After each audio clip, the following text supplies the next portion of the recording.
Theorem 10.1.1 statement को पढ़ने से पहले डायग्राम के थ्रू मैं आपको बेसिक कंसेप्ट बताता हूँ। अकॉर्डिंग टू दिस थ्योरम, अगर हम दो ऐसी ट्राइंगल्स लें कि जिनके दो एंगल्स और उनके दरमियान में आने वाली साइड्स इक्वल हों, यानी एक है triangle A B C, second है ट्राइंगल डी ई एफ। अगर फर्स्ट ट्राइंगल के दो एंगल्स और उनके दरमियान में आने वाली साइड सेकेंड ट्राइंगल के करस्पॉन्डिंग टू एंगल्स और उनके दरमियान में आने वाली साइड के इक्वल हो, तो इन दो एंगल्स और इंक्लूडेड साइड के इक्वल होने की वजह से ट्राइंगल्स भी इक्वल हो जाती हैं। ऐसा आपने इस थ्योरम में प्रूव करके दिखाना है। अब इसकी स्टेटमेंट को पढ़ते हैं।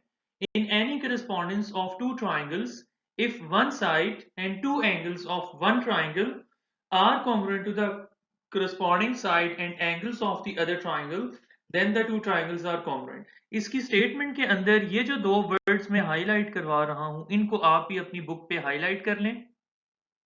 स्टेटमेंट को अंडरस्टैंड करने में ये बहुत हेल्पफुल होंगे। ठीक है, नेक्स्ट हमारे पास हेडिंग है गिवन। अब हम स्टेटमेंट को पढ़ के गिवन लिखेंगे। तो स्टेटमेंट को पढ़ के गिवन कैसे लिखा जाता है, इसके लिए बड़ा एक इंपॉर्टेंट हिंट है, आपने याद रखना है। चैप्टर नंबर 10 का हिंट ये होता है कि इफ और देन के दरमियान में जितनी इंफॉर्मेशन गिवन होती है वो आपने गिवन की हेडिंग के नीचे लिखनी होती है। अब देखो, ये इफ है, ये देन है, इन दोनों के दरमियान में जो इंपॉर्टेंट इंफॉर्मेशन आपको दी गई है वो मैंने हाईलाइट करके बता दी थी आपको। वो इंपॉर्टेंट इंफॉर्मेशन क्या थी? One side and two angles, यानी आपने इन ट्राइंगल्स की कोई से दो एंगल्स और एक साइड को इक्वल सपोज करना है। अब आपकी अपनी मर्जी है, आप कोई से दो एंगल्स को इक्वल ले लो।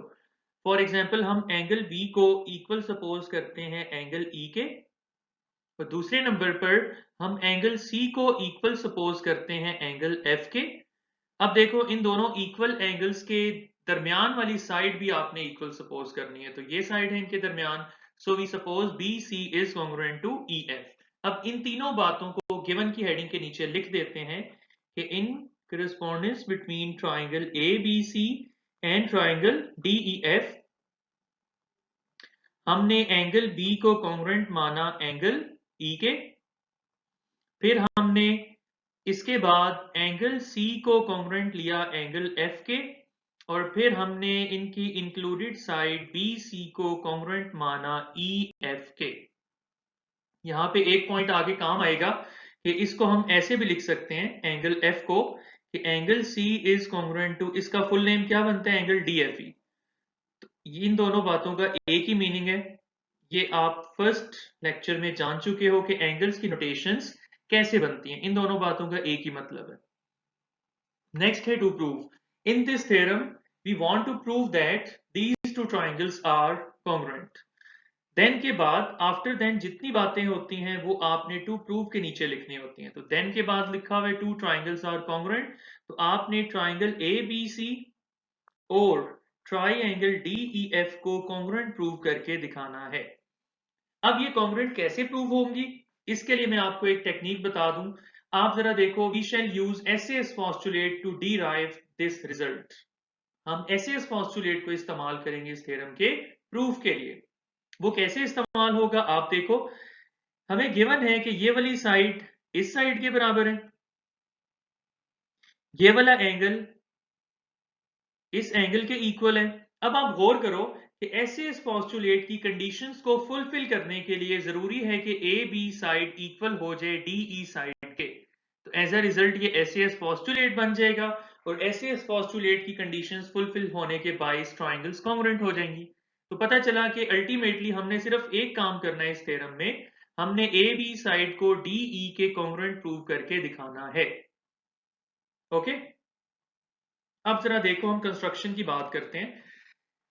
कंस्ट्रक्शन एक्सप्लेन करने से पहले जरा मैं आपको इसकी जो फर्स्ट लाइन है उसके बारे में बताऊं। हमारे पास कोई डायरेक्ट रीजन अवेलेबल ऐसी नहीं है जो हम मेंशन करें और हम कह दें कि hence proved A B is congruent to D E. तो जब भी ऐसी कोई डायरेक्ट रीजन ना हो तो हम ये कॉन्ट्राडिक्शन का मेथड यूज करते हैं। ये बड़ा आसान और सिंपल मेथड है। देखो, हम कंपेयर अगर करवाएं साइड ए बी को साइड डी ई के साथ, तो इन दोनों में सिर्फ दो पॉसिबिलिटीज बनती हैं।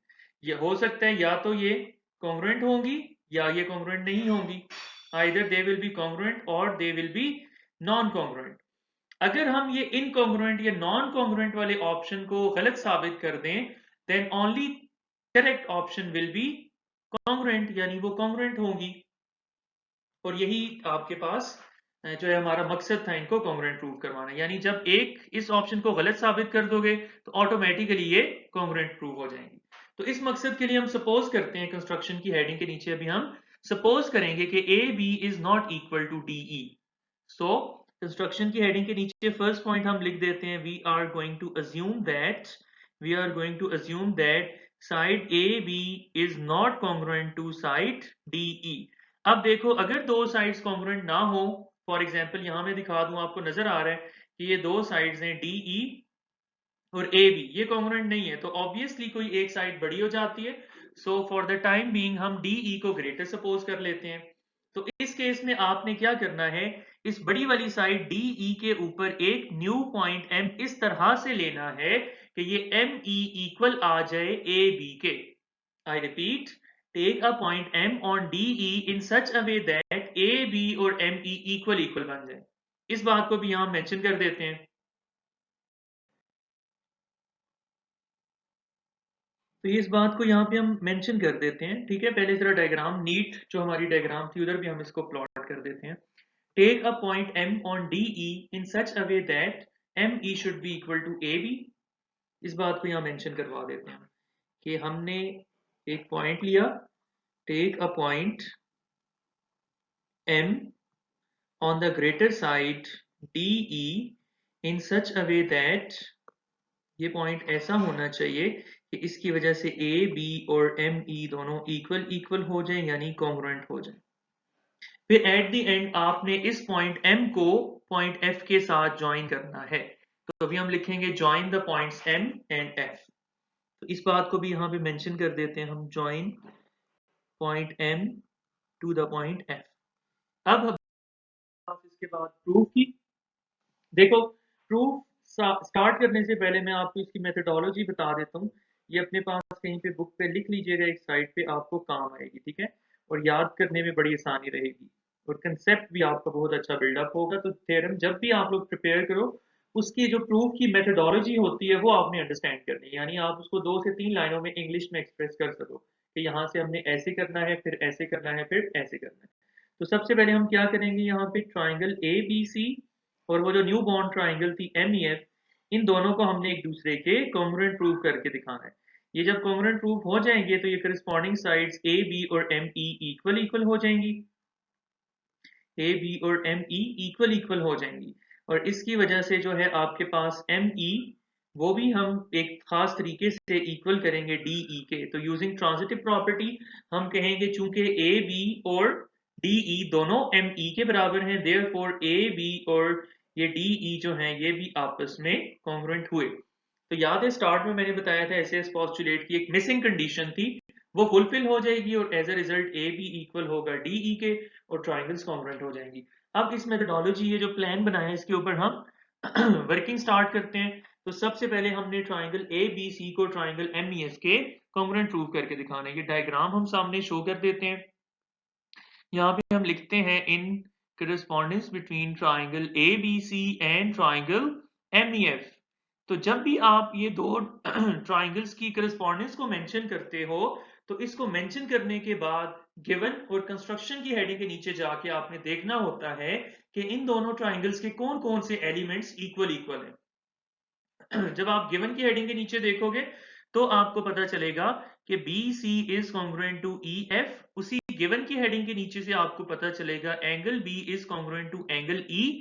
और कंस्ट्रक्शन की हेडिंग से आपको पता चलेगा कि साइड ए बी और एम ई एक दूसरे के कॉन्ग्रुएंट हैं। तो इन बातों को हम यहाँ पे लिख देते हैं। सबसे पहले हम लिखते हैं A B is congruent to M E. ये बात हमें कहां से मालूम हुई, फ्रॉम कंस्ट्रक्शन। इसको यहाँ रीजन में बता दो आप।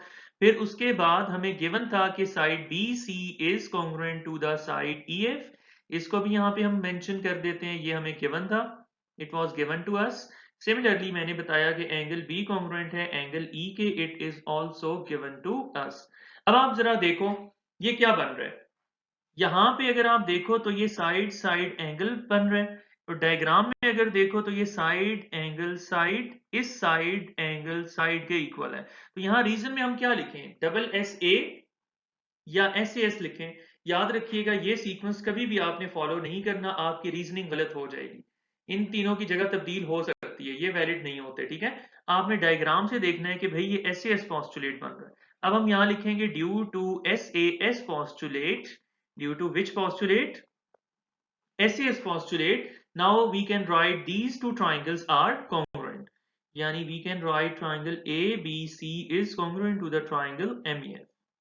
अब अगर ये दोनों triangles congruent हैं तो इनके corresponding angles भी equal होंगे। यानी ये लास्ट वाला अल्फाबेट जो है वो इधर मौजूद लास्ट वाले अल्फाबेट के इक्वल होगा, ऐसा हमने करस्पॉन्डेंस में सीखा था। तो अभी हम लिख सकते हैं angle C is congruent to angle F। लेकिन अगर एंगल F लिखूं तो कंफ्यूजन पैदा हो जाएगी, भाई पॉइंट F पे तो काफी ज्यादा एंगल्स बन रहे हैं, तो ये वाला F, ये वाला F या ये वाला F। तो कंफ्यूजन को हटाने के लिए आपने फुल नेम मेंशन करना है angle MFE। We are talking about angle MFE। इसकी रीजन हम मेंशन करेंगे बिकॉज करस्पॉन्डिंग साइड्स, ये पूरी आपने लिखनी है पेपर में, because corresponding sides of sorry corresponding angles आएंगे यहाँ पे, because corresponding angles of congruent triangles are also congruent. But हमें गिवन था कि angle C is congruent to angle DFE, ये हमें गिवन है, आप देख सकते हो। तो using transitive property we can say that angle MFE और एंगल DFE दोनों एंगल सी के इक्वल है।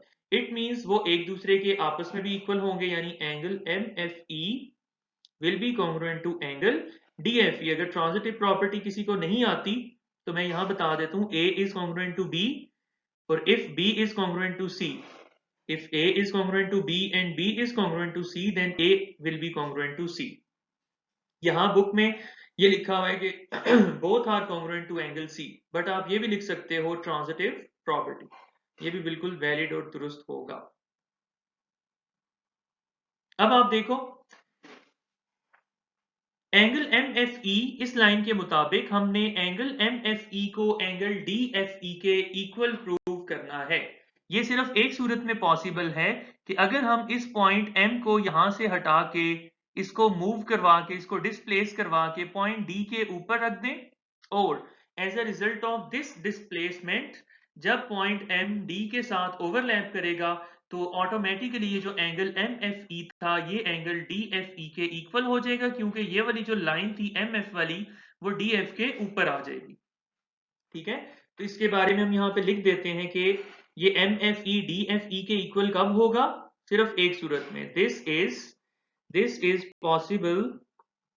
Is possible only if point M and point D are same points. जब पॉइंट M और D सेम हो जाएंगे तो ऑटोमेटिकली आपके पास ME और DE एक दूसरे के इक्वल हो जाएंगे। देखो ना, ये M है, इसको इंक्रीज करके D तक लेके जाना है, ये तो DE के इक्वल हो जाएगा। Therefore we can write now ME is congruent to DE। ME और DE एक दूसरे के इक्वल आ चुके हैं। इसे हम कह देते हैं इक्वेशन नंबर 4। ये है हमारे पास इक्वेशन 1, इक्वेशन 2, इक्वेशन 3। सो यहां पे हम लिख देते हैं आखिर में, so AB will be congruent to DE। अब ये AB DE के कॉन्ग्रुएंट क्यों होगा, क्योंकि शुरू में हमने देखा था कि ये दोनों ट्राइंगल्स कॉन्ग्रुएंट हैं, तो इनकी करस्पॉन्डिंग साइड्स AB और ME वो भी इक्वल होंगी। अब AB कॉन्ग्रुएंट है ME के, और इक्वेशन नंबर 4 के मुताबिक ME कॉन्ग्रुएंट है DE के, तो using transitive property AB will be congruent to DE। अब देखो, this was the missing element of SAS postulate. इसके कंप्लीशन के बाद, इसकी कॉन्ग्रुएंस डिराइव करने के बाद SAS पोस्टुलेट की जो मिसिंग कंडीशन थी वो फुलफिल हुई, और उसकी वजह से अब हम आखिर में क्लेम कर सकते हैं कि जो ट्राइंगल ABC है it will be congruent to triangle DEF। कैसे, आप जरा गौर करो, जो इक्वेशन नंबर 2 है मैं इसको हाईलाइट कर देता हूं, ये इक्वेशन 2, 3 एंड 4 ये मिलकर जो है आपके पास ये वाली, ये तीनों मिलकर आपके पास SAS पोस्टुलेट बना रही हैं। देखो इक्वेशन 2 के मुताबिक BC is congruent to EF, फिर इक्वेशन 2 के मुताबिक this angle B is congruent to angle E, और ये जो मिसिंग एलिमेंट था A B is congruent to D E, तो ये एसएस पोस्टुलेट बना। तो एसएस पोस्टुलेट की वजह से हमने कहा कि these two triangles are congruent. अब इस थ्योरम को आपने समझना है और खुद से लिखना है, और बेटर है कि आप इन अल्फाबेट्स को चेंज करके लिखो।